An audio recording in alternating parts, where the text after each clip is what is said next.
ఈ ప్రజాపాలన ఏ రకంగా ఉండాలని చెప్పి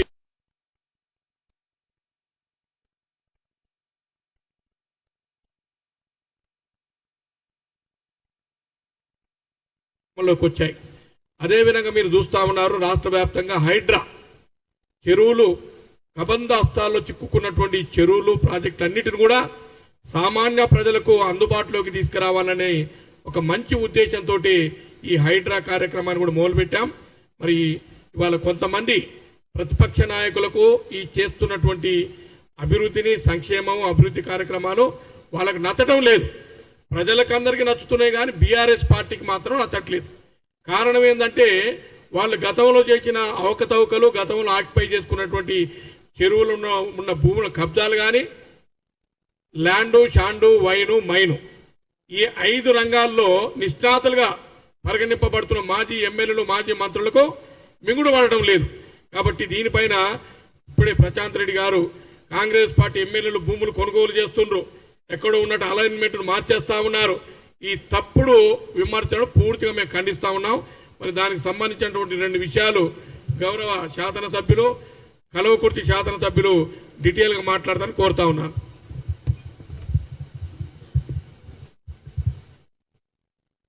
గౌరవ పార్లమెంటు సభ్యులు డాక్టర్ మల్లురావు గారు, అదేవిధంగా నాగర్ కర్నూలు జిల్లా కాంగ్రెస్ పార్టీ అధ్యక్షులు గౌరవ శాసనసభ్యులు అచ్చంపేట డాక్టర్ వంశీకృష్ణ గారు, అదేవిధంగా మిత్రులు బాలాసింగ్ గారు పొల్యూషన్ కంట్రోల్ బోర్డు మెంబర్, అదేవిధంగా మధుసూదన్ రెడ్డి గారు, మీడియా మిత్రులకు అందరికీ నమస్కారం. ప్రతిరోజు కూడా ఏదో ఒకటి ప్రతిపక్షం వాళ్ళు ఈ కాంగ్రెస్ ప్రభుత్వాన్ని ఏదో విధంగా తిట్టాలి, ఏదో విధంగా అబాసు పాలు చేయాలనే ప్రయత్నం చేస్తూ ఉన్నారు. అందులో భాగంగానే రీజనల్ రింగ్ రోడ్ అనేది ఎక్కడి నుంచి పోతుంది, ఏ విధంగా పోతుంది, ఎవరు డిజైన్ చేస్తారు, ఎప్పుడు జరిగింది, మళ్ళీ ఎందుకు మార్చిండ్రు, ఇలాంటివి పబ్లిక్లో ప్రజలలో ఒక వ్యతిరేకతను తీసుకురావాలనే ఉద్దేశంతో లేనిపోనివి మరి ఆ పార్టీకి, ప్రతిపక్ష పార్టీకి సంబంధించిన పేపర్ రాస్తూ ఉంది. రాయడంలో తప్పు లేదు, బ్రహ్మాండంగా రాయొచ్చు, కానీ నిజం రాస్తే బాగుంటుంది. చెప్పేవాళ్ళు కూడా నిజం చెప్పాలి. నిన్న గౌరవ మాజీ మంత్రివర్యులు ప్రశాంత్ రెడ్డి గారు ప్రెస్ మీట్లో వారికి ఇష్టం వచ్చినట్లు మాట్లాడింది. నిజానిజాలు మాట్లాడితే బాగుంటుంది. ఎవరో అక్కడ ఉన్నటువంటి వాళ్ళు పడిరాక చెప్పిన వాటిని పట్టుకొని ఆ పేపర్ తీసుకొని లేకపోతే ఏదో మాట్లాడుతూ ఉన్నారు. అది మంచిది కాదు. ముఖ్యంగా రీజనల్ రింగ్ రోడ్డు ఎందుకు మారుస్తున్నారు, అది గతంలోనే డిజైన్ అయిందని చెప్తున్నారు. ఆ గతంలో ఎక్కడికి వెళ్ళింది? నేను కల్వకుర్తి శాసనసభ్యుడిగా నాకు ఉన్నటువంటి బాధ్యత, ఆయన మాట్లాడిన దానికి నేను వివరణ ఇవ్వాలనుకుంటున్నాను. వివరణ ఇవ్వకపోతే అది ఆయన మాట్లాడింది నిజం అనిపించే విధంగా పబ్లిక్లోనూ ముఖ్యంగా కల్వకుర్తి వాసులు భావించడానికి అవకాశం ఉంది. కాబట్టి అక్కడ ఇంతవరకు ఈ శ్రీశైలం హైవే నుంచి పోతున్నప్పుడు తుగ్గూడ దాటిన తర్వాత, కందుకూరు దాటిన తర్వాత, అదేవిధంగా కడతాలు, ఆమన్గల్లు నుంచి శ్రీశైలం రోడ్డు వెళ్తుంది. అక్కడ ఓఆర్ఆర్ నుంచి ముందుకు తీసుకెళ్ళిన తర్వాత గతంలో వాళ్ళు చెప్తుంది అక్కడ ఒక కాటన్ మిల్ అని వస్తుంది. ఆ కాటన్ మిల్లు రోడ్డు మీదనే ఉంటుంది శ్రీశైలం హైవేకి. దానికి దగ్గర నుంచి ఆమన్గల్ మండలం, ఆమన్గల్ విలేజ్ నుంచి వెళ్ళింది ఆ డిజైన్ ఉండే అని చెప్పేసి నిన్న అక్కడ ప్రశాంత్ రెడ్డి గారు మాట్లాడినరు. అయ్యొచ్చు, మరి అప్పుడే మరి అది కన్ఫర్మేషన్ ఇచ్చారా, మళ్ళీ మారుస్తున్నారు అని అంటే అప్పుడు అనుకున్నారేమో మీరు. ఇప్పుడు కూడా అప్పుడున్నటువంటి మాజీ సీఎం గారికి దగ్గరకు ఉండేసి ఇది చేయి అది చేయని చెప్పి ఉంటామేమో. నేను కూడా అప్పుడు ఎమ్మెల్సీగా ఉన్నాను, అదే ప్రభుత్వంలో ఉన్నా, నన్ను అడిగి ఏం చేయలేదు. ఇక్కడ మాత్రం చెప్తుండ్రు, అక్కడ ఉన్నటువంటి కల్వకుర్తి శాసనసభ్యుడు చెప్పి ఇవన్నీ చేస్తుండ్రు, ఆయన పొలాల కోసం చేస్తున్నారు, ముఖ్యమంత్రి గారి పొలాల కోసానికి దీన్ని తీసుకెళ్తుందని చెప్పేసి నిన్న ప్రెస్ మీట్లో బ్రహ్మాండంగా మాట్లాడుతూ ఉన్నారు. ఏది నోటికి వస్తే అది మాట్లాడేస్తా పోతా ఉన్నాం. అది తప్పుడు సమాచారం, తప్పుడు చెప్పినామని చెప్పేసి నేను చెప్తున్నా. ప్రశాంత్ రెడ్డి గారికి మీకున్నటువంటి అనుభవం, మంత్రిగా పనిచేసిండ్రు, నిజమేంటిదని తెలుసుకోకుండా అందులో చెప్పేటప్పుడు కూడా ఖానాపూర్ నా విలేజ్, ఖానాపూర్ కాంగ్రెస్ ఎమ్మెల్యే అంటారు. నేను కల్వకుర్తికి ఎమ్మెల్యేగా నన్ను ఎన్నుకున్నారు. అయితే ఖానాపూర్ విలేజ్ ఏదో మాటకు చెప్పింటామేమో, ఎందుకు మమ్మల్ని ఆరిపోసుకోవాలనుకుంటున్నాం, ఎందుకు రోడ్డు మీదకి తీసుకొచ్చి నేను ప్రెస్ దగ్గరికి రాని వారిని తీసుకురావాలనుకుంటున్నా నాకు తెలియలేదు. అక్కడ నా పొలం ఎక్కడైతే ఉందో ఆ పొలం దగ్గరికి వెళ్ళి తీసుకెళ్ళిండు అని చెప్పి మాట్లాడిండు. మరి తెలిసి మాట్లాడినవా తెలియక మాట్లాడినవా? తెలియక మాట్లాడితే తెలియలేదని చెప్పి మళ్ళీ వివరణ ఇచ్చుకో. తెలిసి మాట్లాడినవంటే come with the proof. Media ముందుకు వచ్చేసేసి ఎస్ నీవు ఈ పొలం కొనుక్కున్నావు, అందులో బ్రాకెట్లో పెట్టిర్రు ఆ పేపర్లో 7-8 సంవత్సరాల నుంచి కొనినటువంటి పొలము ఖానాపూర్కు సంబంధించింది అని చెప్పిండ్రు. ఆమల్గన్లో కానీ ఖానాపూర్ నా సొంత విలేజ్లో కానీ 2005 కంటే మొదలు నేను ఎక్కడని కొనుక్కోలేదు ప్రపంచంలో. 2005 తర్వాత నేను ఒక ఇంచు కూడా కొనుక్కోలేదు. కానీ నాకున్నటువంటి పొలం కావచ్చు, నేను సొంతంగా కొనుక్కున్నటువంటి దాన్ని అమ్ముకున్నాను తప్ప 2005 తర్వాత 2014 తర్వాత రాజకీయాలకు వచ్చిన తర్వాత నేను నా పొలాన్ని అమ్ముకున్నాను తప్ప నేను ఇంచు కూడా కొనుక్కోలేదు. నీకు ఒకవేళ అలా అనిపిస్తే ఎవరైనా చెప్తే మీరు చెప్పండి, ప్రూఫ్ తోటి రా. నన్నెందుకు అనవసరంగా బయటకు తీసుకొచ్చేసి మా దగ్గర ఉన్నటువంటి మంచి వాతావరణంలో ఉన్నటువంటి దాన్ని పొల్యూట్ చేస్తున్నారు. అక్కడ ఉన్నటువంటి కొంతమంది మరి అక్కడ చెప్పేసేసి ఇంకో ఇది పొలం వచ్చింది ఈ పొలంకి వెళ్ళి తీసుకుపోయింది అంటున్నారు. నేను ఒకటే చెప్తున్నా మీకు, ఖానాపూర్లో కానీ ఇంకెక్కడ కానీ మీరు బ్రాకెట్లో పెట్టి రాపించినటువంటి 7-8 సంవత్సరాల కింద నుంచి అని చెప్పేసి ఏదో చెప్పిండ్రో, నేను ఇంచి జాగా కూడా కొనుక్కోలేదు, ఎకరా కూడా కొనుక్కోలేదు. అది మీరు ప్రూఫ్ చేస్తే మీరు చేయండి, దేనికైనా నేను రెడీగా ఉన్నా. మీరు చేసేటువంటి దాని గురించి, మీ బిజినెస్ల గురించి, లేకపోతే మీరు చేసిన వాటి గురించి నేను మాట్లాడతలేను. నన్ను ఏదైతే మాట్లాడినవో ఆ ఖానాపూర్ ఎమ్మెల్యే అని, నేను కల్వకుర్తి ఎమ్మెల్యేను ఖచ్చితంగా చెప్తున్నా, ఛాలెంజ్ చేసి చెప్తున్నా. ఏదైనా ఉంటే చెప్పు. అయినా కూడా ఏం కొనుక్కోవద్దా? అందరు రియల్ ఎస్టేట్ డామ్ అని పడిపోయిందని మాట్లాడుతున్నారు. ఇక్కడ చాలా భూమి వచ్చేసింది, 4th సిటీ పెట్టిండ్రు, అక్కడ రింగ్ రోడ్ అక్కడ రీజనల్ రింగ్ రోడ్ తీసుకోవడం నుంచి భూమి వచ్చేసిందని మీరే మాట్లాడతారు. అరే మీ ఉద్దేశం ఏంటిది? ఇక్కడ రియల్ ఎస్టేట్ బాగుండాలని కోరుకుంటుండ్రా, లేదు డామ్ అని పడిపోవాలనుకుంటుండ్రా? మీ ఉద్దేశం చెప్పాల్సింది. ఆ ఉద్దేశం చెప్పకుండా దీని మీద వేసేసి రేవంత్ రెడ్డి గారిని అక్కడ ఉన్నటువంటి ఎమ్మెల్యేలను మీరు ఇష్టం వచ్చినట్టుగా మాట్లాడడం తప్ప ఏ దానికి కూడా మీరు చెప్పిన దానికి ప్రూఫ్ లేదు, మీరు మాట్లాడిన దానికి ప్రూఫ్ లేదు. ఊరికే నేను క్యాజువల్గా మాట్లాడినంటే మళ్ళీ మాట్లాడినప్పుడు చెప్పు, నేను క్యాజువల్గా మాట్లాడిపోయినా మీరు పట్టించుకోకండి అని చెప్పాల్సి వస్తుంది. ఏదైతే మరి ఆ స్థాయిలో మీరు అంత పెద్ద స్థాయిలో పనిచేసినటువంటి వాళ్ళు ఈరోజు గౌరవ శాసనసభ్యులుగా మళ్ళీ కూడా ఎన్నికైనరు. మీరు ఒకరి మీద మాట్లాడుతున్నప్పుడు మీ గురించి మాట్లాడలేదు, మీరు మాత్రం మాట్లాడి వెళ్తున్నారు. ఎందుకు మాట్లాడినవో మీరే గ్రహించాలి. ఒకటి మాత్రం మళ్ళీ ఒకసారి చెప్తున్నా, మీడియా ద్వారా పబ్లిక్ కావచ్చు, మీ అటువంటి వాళ్ళు ఇంకెవరైనా మాట్లాడాలని నాకు చెప్తున్నది ఒకటే, నాకు సంబంధం లేదు. ఆ రీజనల్ ఆ రోజు నేను ఎమ్మెల్సీగా ఉన్నా, కేసీఆర్ గారు నాకు చెప్పి అక్కడి నుంచి తీసుకెళ్ళలేదు, అదే అమన్గల్ నుంచి. ఇప్పుడు 1 కిలోమీటర్ అక్కడ దూరం జరిగింది అని చెప్తున్నారు. కిలోమీటర్ కాకపోతే 2 కిలోమీటర్లు జరిగినా అది గౌరవ ముఖ్యమంత్రి గారు, నేను నిన్న వివరణ మామూలుగా అడిగినాం, ఏం సార్ మన దగ్గరికి వెళ్ళి పోయింది ఎంత మారుతుంది అంటే వారు కూడా చెప్పారు, ఎక్కడేం ఫైనలైజ్ చేయలేదు కదా, దీన్ని మీ ఎక్కడికి తీసుకొస్తున్నామని చెప్పారు. పబ్లిక్లో వీళ్ళు కావాలని చెప్పి చేస్తూ ఉన్నారు. అక్కడ ఏదో మార్కింగ్ చేసిండ్రు అని అంటే సర్వే 2-3 చేసుకుంటున్నారు. ఎక్కడ కన్వీనియంట్గా ఉంటుంది, ఎక్కడ గవర్నమెంట్ ల్యాండ్ ఉంది, ఎక్కడి నుంచి తీసుకెళ్తే బాగుంటుంది సర్వే చేసుకుని ఉంటారు. దాన్నే ఏది ఫైనలైజ్ కాలేదు.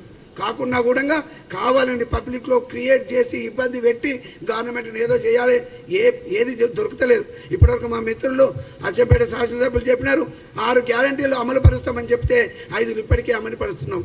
మీకు అది చేయలేక, దాన్ని ఓర్వలేక ఈ గవర్నమెంట్ మీద ఇంకేదో అబ్బాసు పాలు చేయాలని చెప్పి మాట్లాడుతుండ్రు. నిజము మాట్లాడమని ప్రశాంత్ రెడ్డి గారికి చెప్తా ఉన్నాను. నా పేరు చెప్పకుండా కల్వకుర్తి ఎమ్మెల్యే అని చెప్పినారు. అయినా కూడా ఎవరో చెప్పింటారు, ఎవరో రాసిచ్చుంటారో, అది ఒకవేళ ప్రూఫ్ చేస్తే నేను దేనికైనా రెడీ ఉన్నా. నేను భూమి కొన్నట్టుగా, లేకపోతే నా కుటుంబ సభ్యులైనా, నేనే కాదు నా కుటుంబ సభ్యులు ఎవరు కొన్నా కూడా మా నాన్నగారి ద్వారా వచ్చినటువంటి పొలం ఉంది, దానికి ఏం సంబంధం లేదు, ఇది దూరంగానే పోతుంది ఎక్కడికో. వీళ్ళు సర్వే చేసిందైనా గతంలో మీరు మీ ప్రభుత్వం ఉన్నప్పుడు నేను కూడా అందులోనే ఉన్నా. ఆ టైంలో కూడా అది దూరంగానే ఉంది. ఇంకా కూడా చెప్తా ఒకటే విషయం, 2 ఎకరాలు నాకు ఇంకా ఆమనగల్ల దగ్గరగా ఉంది. ఏదైతే మీరు డిజైన్ చేసిండ్రో దానికి దగ్గరగా ఉంది. 1/2 కిలోమీటర్ కూడా లేదు, నడుచుకుంటే వాకబుల్ డిస్టెన్స్ అంత దూరంలో 2 ఎకరాలు ఉంది. అట్లా అనుకుంటే పాతదే నాకు నచ్చుతుంది. నేను బిజినెస్ చేస్తే, నేను రియల్ ఎస్టేట్ బిజినెస్ చేయలేదు.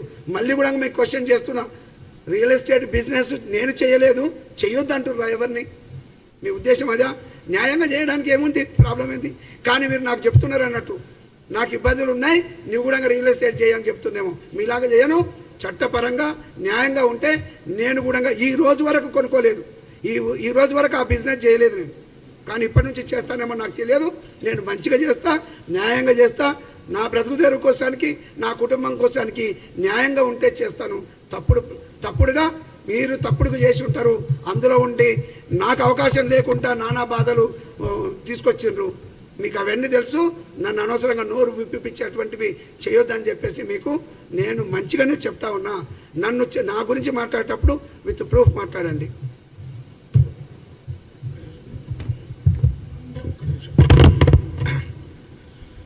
ప్రపంచంలో అబద్ధాలు మాట్లాడే సంఘం ఏదైనా ఉంటే దానికి అధ్యక్షుడిగా అర్హత కలిగినటువంటి వ్యక్తి మాజీ ముఖ్యమంత్రి గౌరవనీయులు కేసీఆర్ గారు.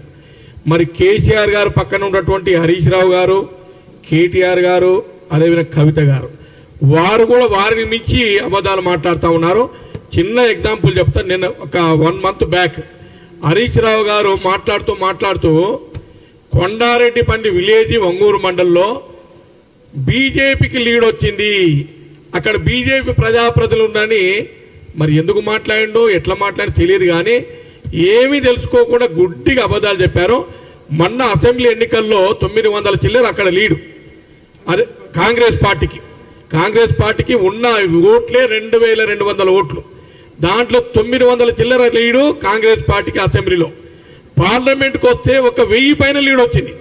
నేను అది ఎమ్మెల్యేగా ఛాలెంజ్ చేశాను, మీరు బీజేపీకి లీడ్ వస్తున్న ప్రూఫ్ చేస్తే నేను ఎమ్మెల్యేగా రాజీనామా చేస్తానని చెప్పాను. మరి కొండారెడ్డిపల్లి గురించి ఎందుకు మాట్లాడుతుండు అంటే అది గౌరవ ముఖ్యమంత్రి గారి ఊరు కాబట్టి, ఇది అచ్చంపేట నియోజకవర్గంలో ఉంది, నల్లమల్ల ముద్దుబిడ్డ గౌరవ ముఖ్యమంత్రి గారి ఊరు కాబట్టి ఒక బట్ట కాల్చి మీరేయాలి అంటే నీ ఊర్లోనే బీజేపీకి లీడ్ వచ్చిందని చెప్పడం కోసం ఎన్ని అబద్ధాలు ఆడుతుండో ప్రజలకు తెలుసు. దయచేసి 10 సంవత్సరాలు పరిపాలన చేసే 10 సంవత్సరాలు అన్ని అబద్ధాలే మాట్లాడిను. మీకు ప్రజలు కష్టపడి మిమ్మల్ని ప్రతిపక్షంలో కూర్చొని పెట్టారు. ఇప్పుడైనా దయచేసి నేను బీఆర్ఎస్ పార్టీ నాయకులకు, కార్యకర్తలకు, గౌరవ మాజీ ముఖ్యమంత్రి గారు విజ్ఞప్తి చేస్తా ఉన్నాను. 10 సంవత్సరాలు ఫామ్ హౌస్లో పడుకొని అన్ని పచ్చి అబద్ధాలు మాట్లాడారు. ఇప్పుడైనా నిజాలు మాట్లాడండి, కనీసం ప్రజలను ఇప్పటి నుంచి అయినా క్షమిస్తారు. ఇప్పుడు కూడా అబద్ధాలు మాట్లాడితే రాబోయే కాలంలో మీకు పుట్టగతులు ఉండవు. దయచేసి నిజాలు మాట్లాడాలని కోరుకుంటూ సెలవు తీసుకుంటాను. Thank you.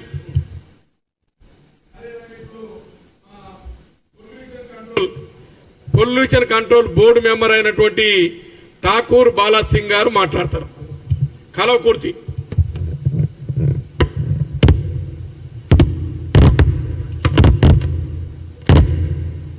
వదిలేండి. మీడియా మిత్రులకు నమస్కారం. రాష్ట్ర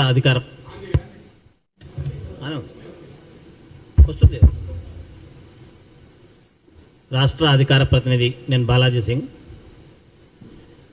అయితే వాళ్ళు ఓటమిని ఊహించక ఓడిపోయిన తర్వాత వాళ్ళు చేస్తున్నటువంటి కుప్పిగంతులు, కోతిగంతులు అన్నీ కూడా కుర్చీ కోసమే.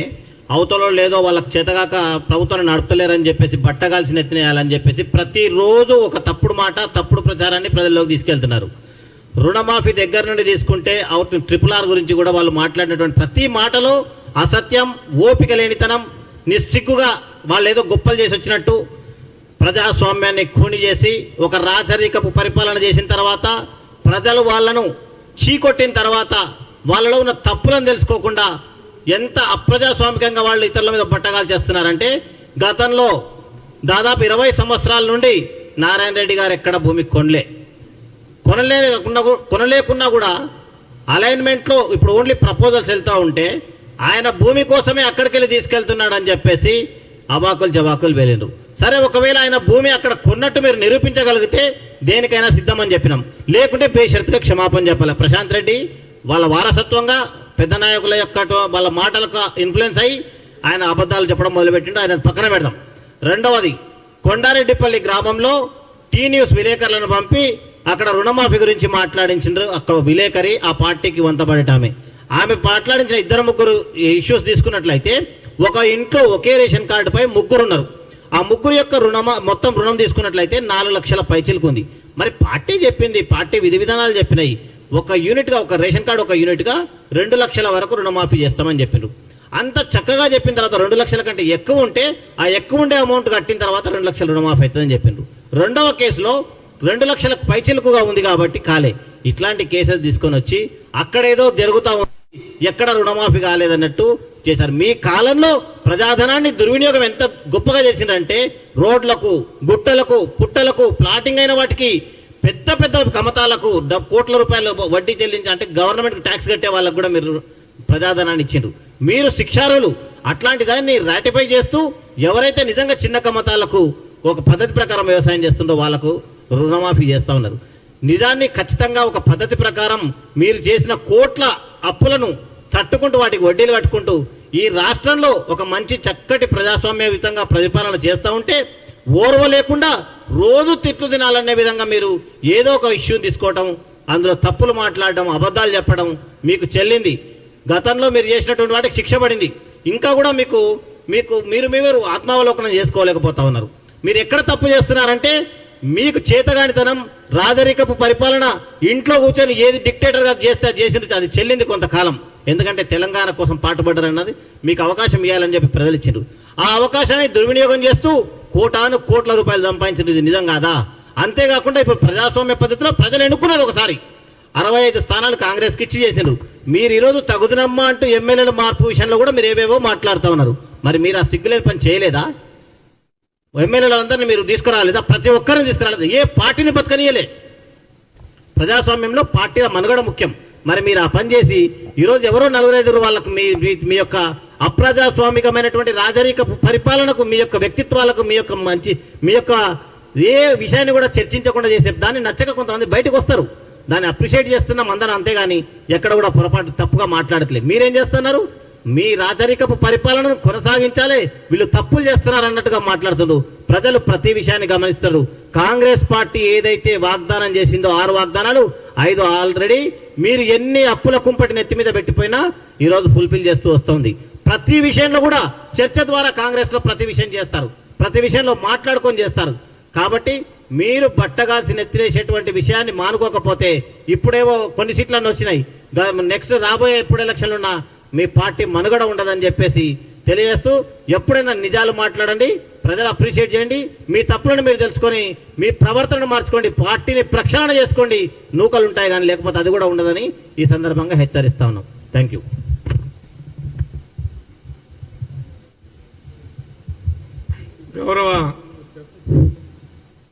గౌరవ నాగర్ కర్నూలు పార్లమెంటు సభ్యులు గౌరవనీయులు పెద్దలు డాక్టర్ మల్లు రవి గారు మాట్లాడతారు.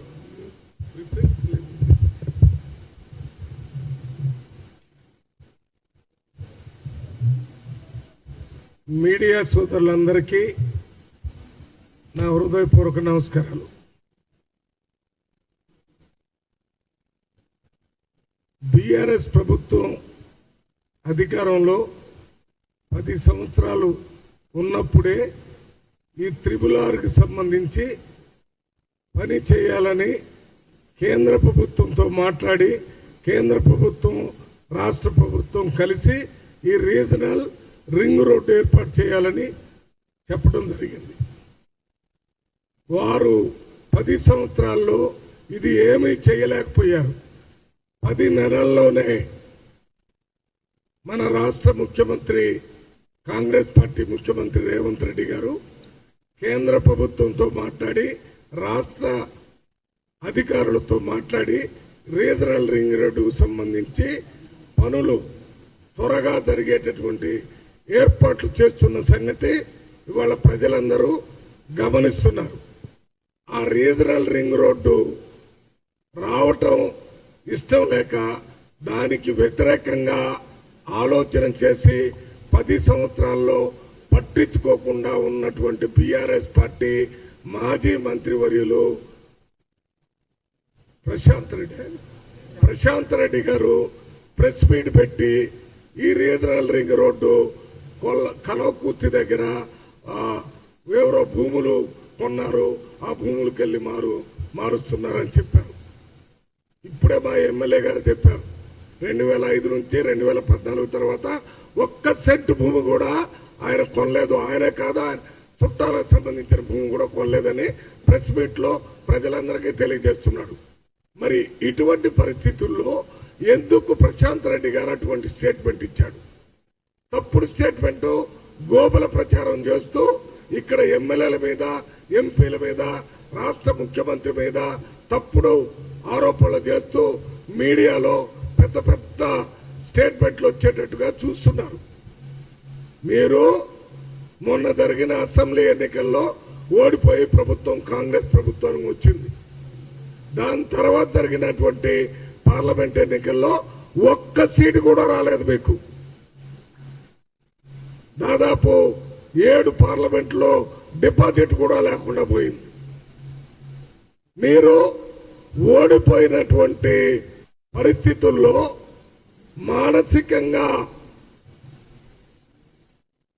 బ్యాలెన్స్ కోల్పోయి ఏదో ఒకటి కాంగ్రెస్ పార్టీ మీద, ముఖ్యమంత్రి మీద, ఎమ్మెల్యేల మీద ఆరోపణలు చేయాలనే విధంగానే మీరు మాట్లాడారు తప్ప దాంట్లో యథార్థం లేనే లేదు. ఏ పరిస్థితుల్లో యుద్ధ ప్రాతిపదిక మీద రీజనల్ రింగ్ రోడ్డుని తీసుకొని రావటం జరుగుతుంది, 4th సిటీని తీసుకొని రావటం జరుగుతుంది.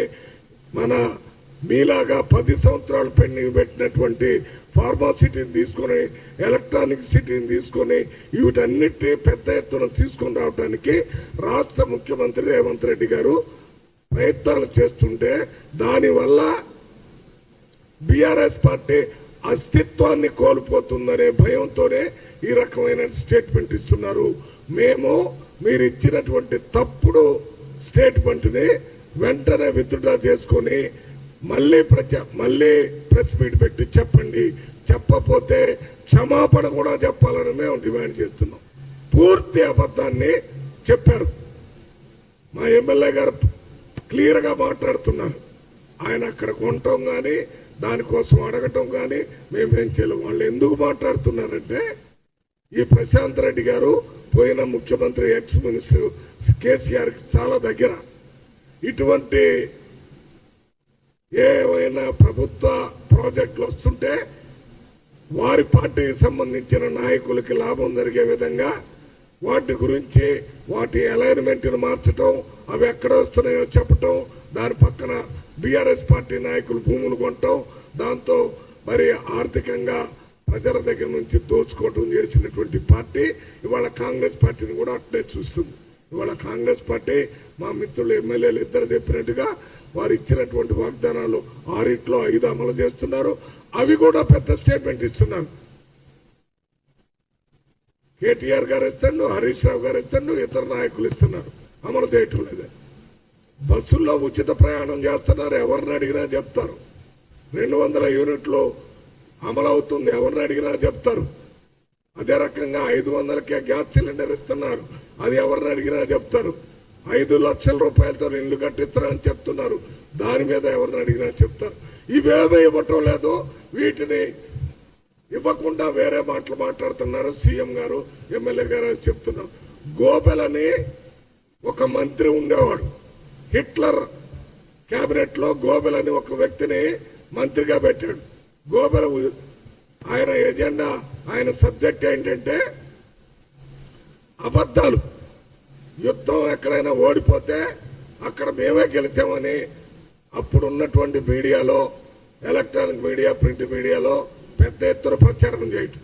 ఒకే అబద్ధాన్ని 10 సార్లు చెప్తే ప్రజలు నమ్ముతారనేటటువంటి సిద్ధాంతాన్ని హిట్లర్ కనిపెట్టాడు.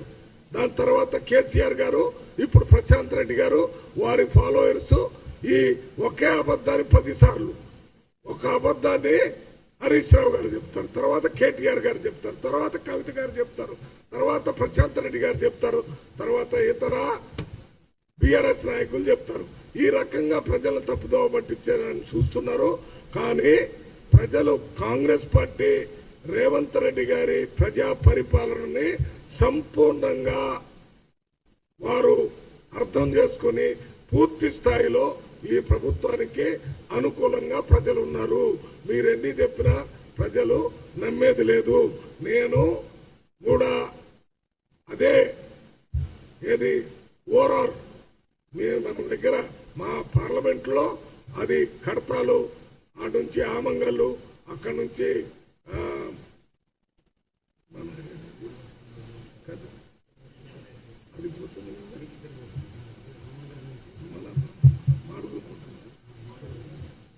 కడతాల, ఆమంగల్, మాడుగుల్ వీటన్నిటిని తీసుకొని ఈ ప్రాంతం నుంచి పోతుంది.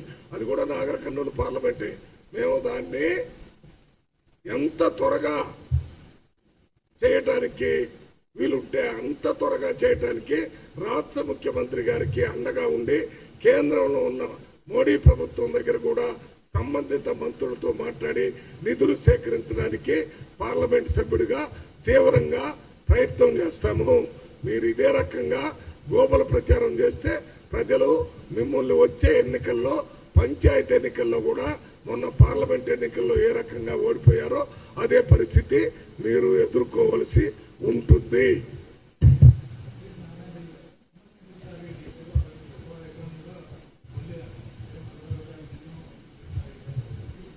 ఏంటమ్మా ఏంటి సార్ ఎమ్మెల్యే ఒక్క నిమిషం ఏమంటున్నారు, ఏమడుగుతున్నారు నాకు సరిగిన పళ్ళ చెప్పు. సారు నేను ఎమ్మెల్యేని కాదు, నేను ఎంపీని. ఆయన కరెక్ట్ గా ఆ ట్రిబుల్ పోయేదానికి ఆయన ఎమ్మెల్యే. ఈయన మీద కూడా చేయలే. ఈయన అచ్చంపేట అక్కడ పోవటం లేదు. కనీసం ఈ మాత్రం పరిజ్ఞానం లేని ప్రశాంత్ రెడ్డి నోటికొచ్చినట్టు మాట్లాడుతున్నాడు. దాని మీద రాయండి.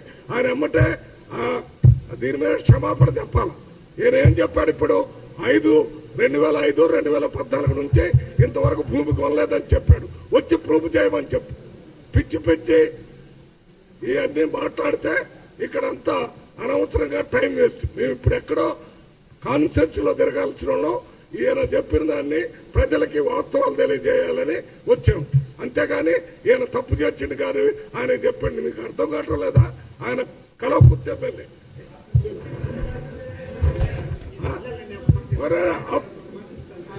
ఉండనా ఏంటది?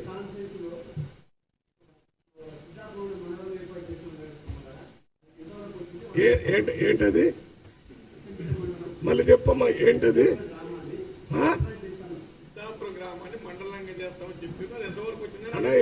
ట్రిబుల్ లో ఉంది అది.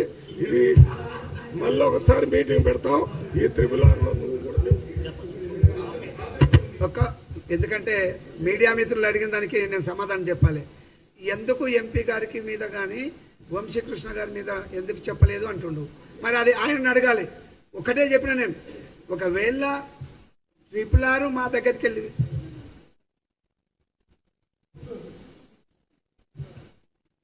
ట్రిపుల్ మా పక్కకెళ్ళి వెళ్ళలేదు అని చెప్తున్నా, వెళ్ళినా కూడా దానికి సంబంధం లేదు. ఇంకొక విషయం కూడా చూడండి, నేను అప్పటి నుంచి 2005 నుంచి కొనలేదని చెప్తున్నాను. నా ఫ్యామిలీ మెంబర్స్ కూడా కొనలేదన్నా. మరి అది మేము వారిని అడగాలి. నన్ను అడుగుతుండే ఎందుకు? నన్ను ఎందుకు అట్లా చేస్తున్నారంటే, వాళ్ళేమో అప్పుడు కేసీఆర్ గారి దగ్గర ఉండి నేను ఎమ్మెల్యే టికెట్ అడిగినా అని చెప్పేసి నాకు ఇవ్వలేదు, ఎమ్మెల్సీగానే ఉన్నా. అయినా నేను చెప్పి వచ్చినాను, నేను వెళ్ళి వచ్చినా. మరి ఆయనకి ఏమైనా బాధ ఉందేమో తెలియదు. మీరు మరి క్వశ్చన్ చేస్తున్నారు కాబట్టి ఆయనకి ఎందుకు బాధ? నేను వచ్చినా మళ్ళీ ఎమ్మెల్యే అయినరు, ప్రజలు ఆదరించారు, ప్రజల కోసం పనిచేస్తున్నా. ఈ ప్రజలను కన్ఫ్యూజ్ చేయొద్దు అనే ఉద్దేశంతో ఇక్కడ వరకు వచ్చి చెప్తున్నాను. వాళ్ళు తప్పుడు సమాచారం చెప్పని మళ్ళీ చెప్తున్నాం. ఎందుకంటే మేము వదిలేస్తే ఏం చెప్పకపోతే మీరు అనుకున్నట్టుగా, మీరు చెప్పినట్టుగా వారు చెప్పిన మీరు వినేంటి, ఎస్ నారాయణ రెడ్డి ఏదో కొనుక్కున్నాడు, ఏదో చేస్తున్నట్టు, అది చెయ్యలేదు అనే ఉద్దేశంతో నేను ఫస్ట్ టైం మాట్లాడుతున్నా. మళ్ళీ ఒకసారి అలా చేస్తే అలానే చేస్తాం. అది చేయలేదు. ఈనాటి వరకు నేను భూమి బిజినెస్ అన్నారు, అది నేను చెయ్యలేదు. ఇంకా ముందు చేసేదాని గురించి తర్వాత మాట్లాడుకుంటాం. పరువు నష్టం కేసు వేయాల్సి వస్తుంది.